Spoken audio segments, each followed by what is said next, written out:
오늘의 뜬 뉴스 살펴봅니다. 시사평론가 김종배 씨, 안녕하세요. 예, 안녕하세요. 문창극 총리 내정자 오늘 첫 출근인데 기자들 앞에서 책임 총리 처음 들어본 얘기다라는 발언을 해서 지금 논란이 아니겠습니까? 그렇습니다. 김종배 씨는 이 말을 어떻게 해석합니까?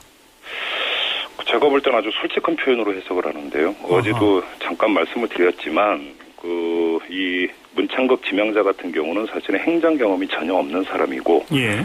이런 사람이기 때문에 그 역대 어느 총리에 비해서 권한이 막강해진다고 가정한다면 과연 제대로 수행할 수 있겠느냐. 예. 그것이 의전 총리로 그칠 가능성이 높다.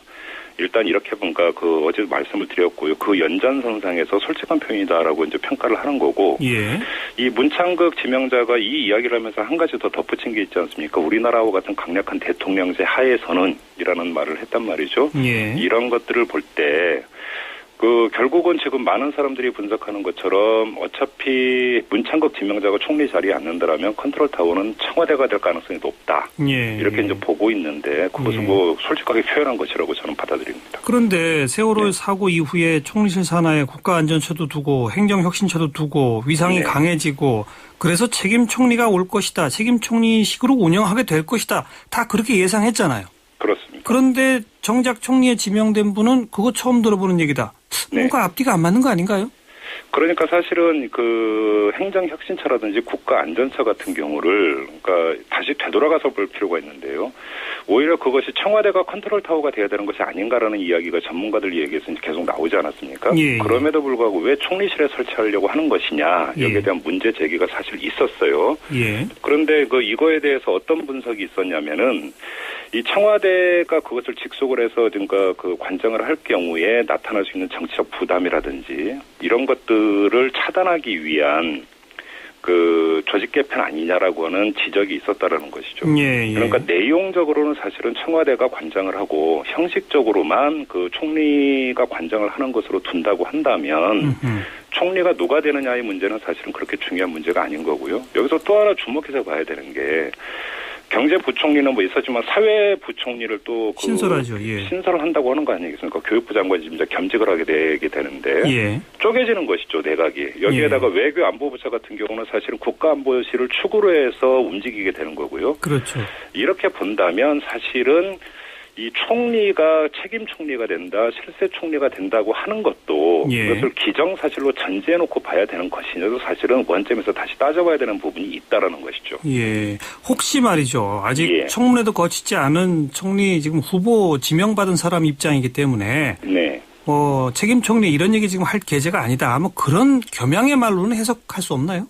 근데 이게 야당이 그렇게 생각을 하시니까 그럼 그건 청문회에서 묻지 않겠습니다.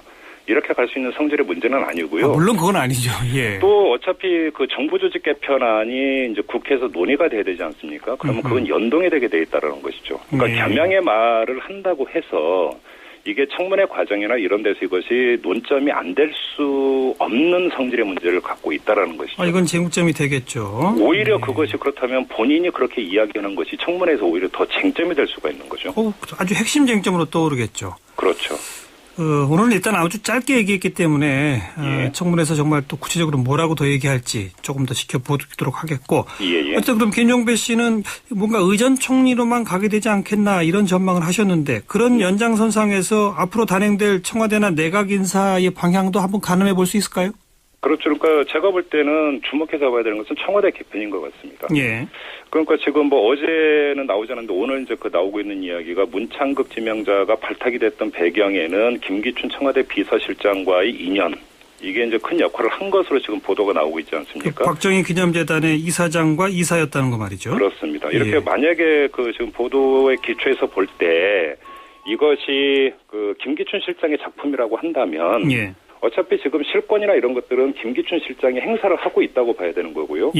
거기서 이제 김기춘 실장이 물론 또 모든 걸 다 할 수는 없으니까 수석이 어떻게 개편돼서 김기춘 실장하고 팀워크를 맞추느냐. 그렇죠. 이것이 국정기조와 방향을 가늠할 수 있는 가장 중요한 잣대라고 봐야 될 것 같고요.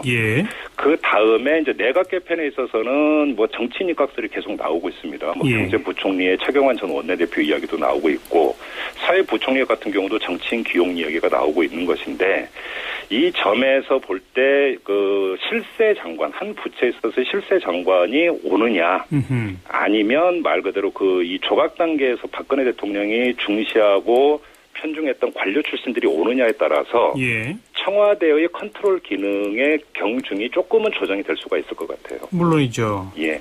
그래, 김종배 씨는 어느 가능성이 더 크다고 보십니까? 청와대가 확 틀어쥐는 그런 모양새가 가능하다고 보세요? 예, 저는 오히려 그쪽이 더 가능성이 있다고 봅니다. 그럼 정치인 입각액도 뭐 있어도 한둘 정도밖에 없을 것이다 이렇게 보신다? 그렇습니다. 왜냐하면 박근혜 대통령의 통치 스타일이 사실은 김기춘 실장을 이야기하기 이전에 예. 본질적으로 박근혜 대통령의 리더십을 두고 만기칠남형이다. 예. 깨알 리더십이다. 이런 그 이야기는 많이 나오지 않았습니까? 예. 그리고 이것이 변화되고 있다는 조짐은 어디에서도 그러니까 뭐 나오지를 않고 있습니다. 예. 이렇게 본다면 모든 국정의 중심은 청와대고 청와대에서 모든 것들을 틀어지고 끌고 가는 이런 그 통치 스타일은 바뀌지 않는다라고 전제를 한다면 예. 모든 무게중심은 결국은 청와대로 갈 수밖에 없는 거죠. 근데 세월호 이후에는 그런 국정 운영 기조의 변화를 촉구하는 목소리가 사실 보수 언론에서도 강하게 나오지 않았었습니까? 네네. 근데 김종배 씨의 예측으로는 그렇게 안 달라질 것 같다.